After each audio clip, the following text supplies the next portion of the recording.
Indeks harga saham gabungan atau IHSG ditutup melemah 0,25% ke 8.163 pada akhir perdagangan Jumat, 31 Oktober 2025.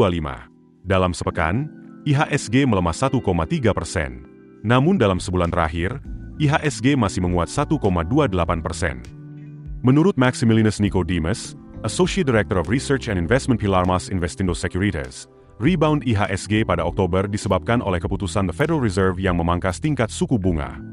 Selain itu, kesepakatan dagang 1 tahun antara Amerika Serikat dan China, serta potensi pemangkasan kembali suku bunga acuan Bank Sentral Amerika Serikat The Fed pada Desember mendatang juga turut berpengaruh pada indeks.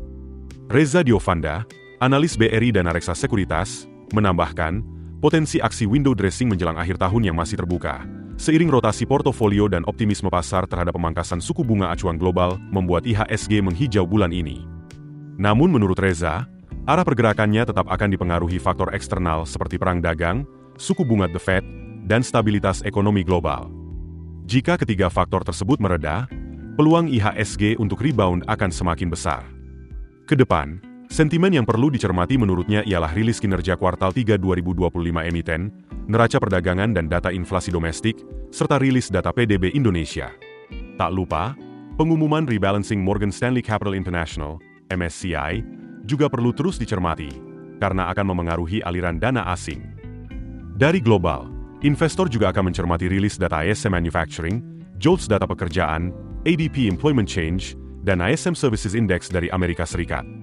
Dari kawasan Eropa akan dirilis data Producer Price Index, PPI, dan Retail Sales, sedangkan dari China ada data ekspor-impor dan neraca dagang, sehingga akan mempengaruhi laju IHSG ke depan. Dengan sentimen ini, Nico bilang IHSG berpotensi bergerak pada rentang support 8.022 dan resistance 8.200 dalam jangka pendek. Dan akhir tahun dengan tingkat probabilitas sebesar 57%, masih berpotensi untuk mencapai 8.430. Dengan asumsi kondisi makroekonomi yang stabil, Reza memperkirakan IHSG punya peluang menuju area 8.500 hingga 8.600 hingga akhir tahun.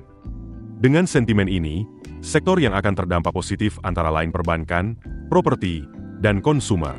Sementara sektor yang akan terpengaruh rilis kinerja keuangan ialah komoditas emas, CPO, konsumer, dan perbankan.